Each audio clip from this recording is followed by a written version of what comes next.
तर दिल्ली दौऱ्यावरती असलेले महाराष्ट्राचे मुख्यमंत्री देवेंद्र फडणवीस यांनी आज पंतप्रधान नरेंद्र मोदी यांची भेट घेतली।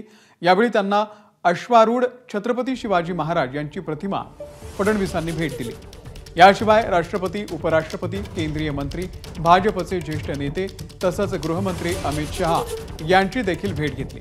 अमित शहांसोबत बैठकीमध्ये राज्याच्या मंत्रिमंडळ विस्तारासंदर्भात चौकशी झाल्याची माहिती आहे। भाजपकडून मंत्रिपदी कुणाकुणाची वर्णी लागणार याचा अंतिम निर्णय बाकी आहे। तो निर्णय वरिष्ठ पातळीवरती झाल्यानंतरच मंत्र्यांची यादी ही फायनल होणार आहे। मुख्यमंत्री देवेंद्र फडणवीसांनी या संदर्भातली माहिती दिली। तसंच मित्रपक्षांचे मंत्री ठरवण्यात भाजपची भूमिका नसल्याचंही त्यांनी स्पष्ट केलं आहे। मंत्रिमंडळाच्या विस्ताराचा कुठलाही तिढा नाहीये। अजितदादा त्यांच्या कामाने आले आहेत, मी माझ्या कामाने आलेलो आहे आणि आता लगेच शिंदेजींचं इथे काम नसल्यामुळे ते आलेले नाही आहेत। त्यांच्या पक्षाचे कोण असतील, शिंदे साहेबांचे शिंदे साहेब ठरवतील, अजितदादांचे अजितदादा ठरवतील। आमच्या पक्षाचे मंत्री कोण असतील याचा निर्णय हा शेवटी आमचं जे काही पार्लमेंटरी बोर्ड आहे, आमचे नेते ते घेतात।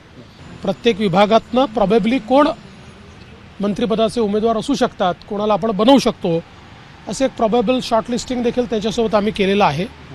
आता या संदर्भात वरिष्ठ स्तरावर ते निर्णय करतील आणि आम्हाला कळवतील। एबीपी माझा, उघडा डोळे बघा नीट।